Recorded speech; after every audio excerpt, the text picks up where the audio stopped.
She is history's ultimate femme fatale, a pope's daughter, a serial bride, an alleged poisoner. Yet behind the legend of the Borgia family's golden-haired man-eater lies a far more surprising truth, a story of political survival, intellectual brilliance, and a clandestine love affair that would last 16 years. Born on 18 April 1480, Lucrezia Borgia entered the world already marked by scandal. She was the illegitimate daughter of Cardinal Rodrigo Borgia, the man who would soon become Pope Alexander VI. In the ruthless game of Renaissance politics, a daughter was not a child. She was a chess piece. The pawn and the prince. By the age of 13, Lucrezia was already a bride. Her first marriage, a political alliance, was swiftly annulled to make way for a more advantageous union. At 18, she was married a second time, to Alfonso d'Aragona. But in the dangerous orbit of the Vatican, alliances shifted like shadows. Lucrezia's brother, the infamous Cesare Borgia, ordered Alfonso's murder, proving that even a husband was not safe from the family's ambition. The Duchess of Ferrara. Widowed and weaponized, Lucrezia was married once more, this time to Alfonso d'Este, the Duke of Ferrara. It was here, in a city of art and refinement, that she finally stepped out of her family's dark shadow. For 17 years, from 1502 until her death, she ruled as Duchess. Her subjects adored her. Her court became a beacon of culture, drawing poets, artists, and intellectuals into her orbit. The poet and the Duchess. Among them was Pietro Bembo, a celebrated humanist and scholar. He had heard of Lucrezia's aristocratic grace, her sharp intelligence, and her irresistible charm. But when he finally met her, he was utterly undone. It was not just her wit that captivated him.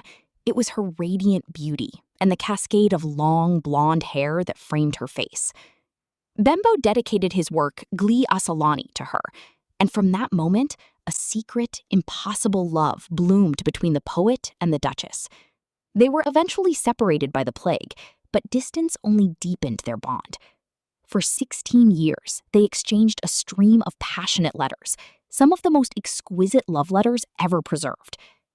In one of her most intimate gestures, Lucrezia removed a single lock of her golden hair and enclosed it with a letter, a tangible piece of her soul, sent so that Bembo could continue to caress her across the miles.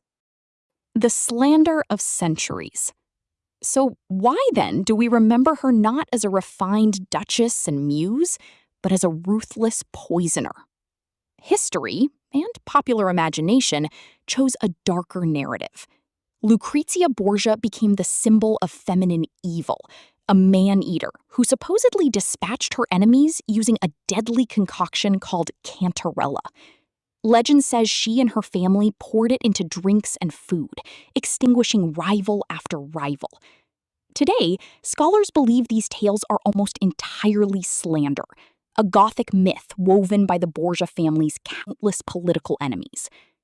Yet it is precisely this myth that made the Borgias immortal.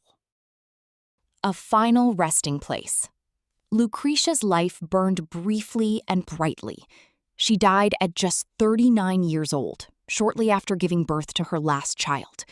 She was laid to rest in the silence of the Corpus Domini Monastery in Ferrara, where her remains rest to this day.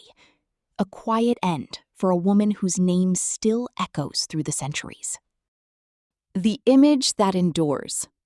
Her legend continues to inspire artists. The renowned Italian comic artist Milo Manara captured her dual nature perfectly.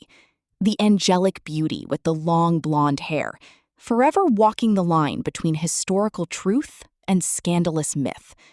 She was never just one thing, not just a victim, nor a villain. Lucrezia Borgia remains what she always was, an enigma.